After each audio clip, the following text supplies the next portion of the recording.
Hey guys, BrickWizard59 here, and welcome back to a brand new LEGO Custom Modular Building review. And this is my LEGO store. Now for those of you who do not know, or have been following my channel for some time, I have made a LEGO store modular in the past, but I just thought it was time for a change. That building was really plain from the exterior, and it was really short, so it didn't fit in as well into my city. So I thought it was time for change. And in making a LEGO store, I wanted to make it a bit more grand. And one of the main LEGO stores that I kind of got a bit of inspiration from was the New York City LEGO store. So that was I used some of those aspects, like a lot of windows and parts and a lot of black in my building. But anyways, now let's go ahead and get started.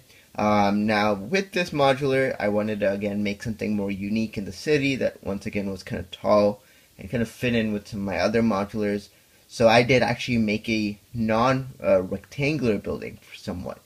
So I actually used some curved windows here in the front, which I'll show you in just a sec. But that is again to just give it a bit of a different grand feel to it. But now without further ado, let's go ahead and get started and take a look.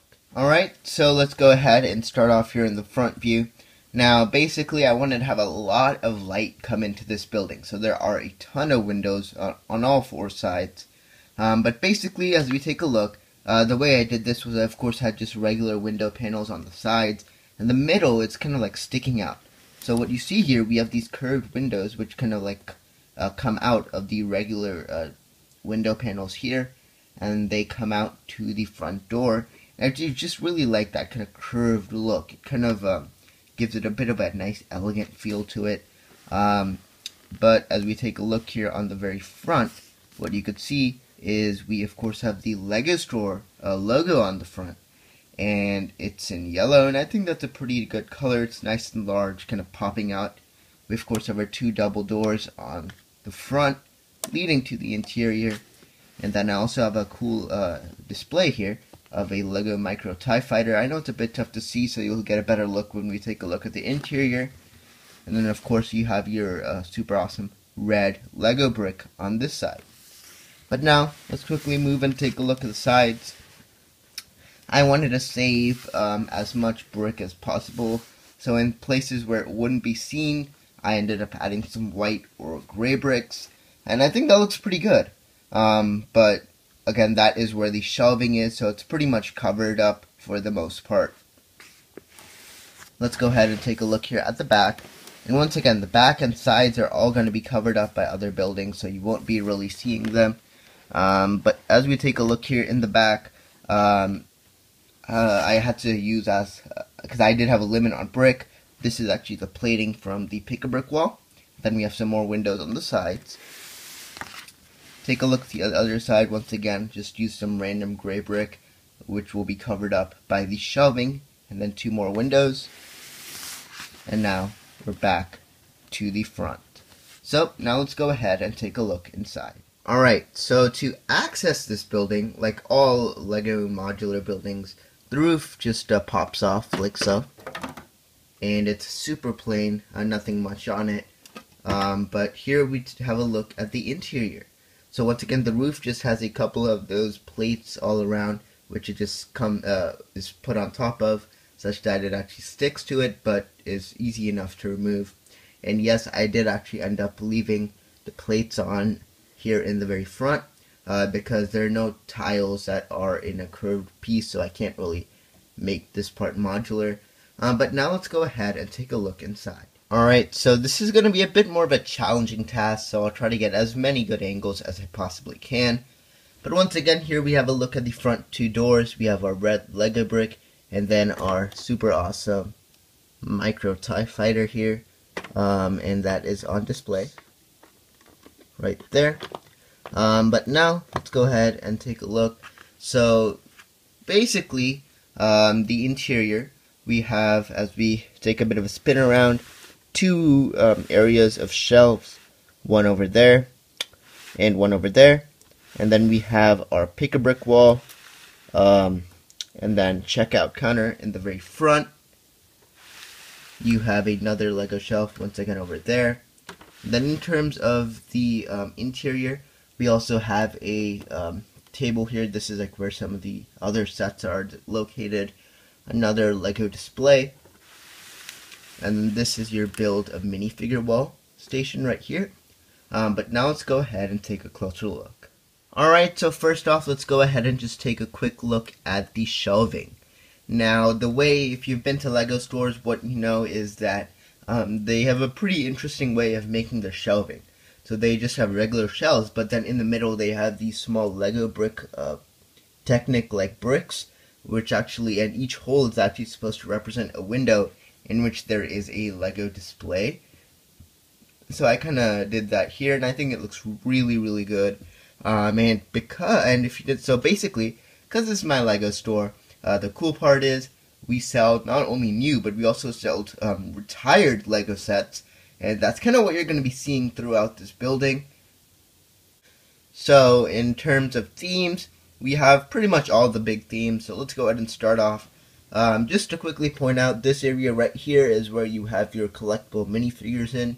I don't have any actually made, but that's where they'd go. And that's like where small polybags would go as well. But starting off on the top, we have some cool sets like the Lego movie pirate ship, forget the name. And then we got an agent set on top. And then we got some awesome sets on the bottom. We got like the ghost, and then the Lego movie couch. Then we got some awesome Star Wars sets. So we got like the UCS Millennium Falcon. We got like the helicarrier there. And then we got a few other sets there like Jabba's Palace, Jabba's Sail Barge, and yes, Cloud City. And then on the bottom row we do have the UCS Star Destroyer and UCS Super Star Destroyer. So some cool retired sets. And before we take a look at the pick-a-brick wall, I just want to quickly show you the other side and the other shelving. So basically here, I think this one's a bit more populated. So we got some awesome retired Harry Potter sets over there, like the third edition of the Hogwarts Castle, like the Dursley's house.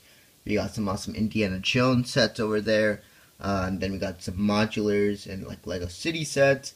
We got like the Cafe Corner, Greengrocer, so some awesome sets. And then the Simpsons house, we got a couple copies of that box over there. And once again, the shelving is pretty much identical, except it is switched. Now let's go ahead and take a look at our display here. Once again, this is just another TIE Fighter build. That's actually supposed to represent the First Order TIE Fighter, not the original Trilogy one. And here's your build a minifigure station. So if you have been to the Lego store, you know you can make your own minifigure stations. They have small holes there where you can take parts and make your minifigures. And I think that looks pretty good. And then we got a minifigure right here with a cool Lego store bag. And then we have your checkout counter right over there. We got our two Lego store employees. And some of these parts, like the Lego store employees, the Lego store bag, that's actually from the large City Square set. I had bought that recently, so that's kind of where I got some of these parts from. And then there we have the pick-a-brick wall, which I think looks awesome. But before we get there, I just want to show you we got these tiles here. And these are your Lego base plates. I have the tan one right behind the minifigure over there. And they just fit inside over there. But yeah, you can see there's a look at the tan one. And I'll tell you in the end of the video how I made the custom decals. But anyways, here we have a look at the pick-a-brick wall. They're just tiles with a stud in the center, and then I have like small studs on top and a clear flat stud on top of that. So it kind of gives it a bit of a nice look to it. I got the idea, I believe, from Flickr. I'll put a link to the person who I got that idea from down in the comments below. And then we just have some of the pick-a-brick containers over there. So there is a look at the Lego store. But there you go. So thank you so much for watching this awesome Lego review. Definitely tell me what you guys think. Do you like this build? If so, definitely give it a thumbs up. And do not forget to subscribe and check out all of my other Lego modulars as well as my Lego City. But once again, as I said in the video, in terms of making the decals, I will actually have a link to my custom decals tutorial. in which I explain multiple ways to make decals, including the way I made these. But there, you can check that video out as well. But anyways, thank you so much for watching. Stay tuned for more videos coming very soon. This is Break Wizard 59, and I'll see you all next time.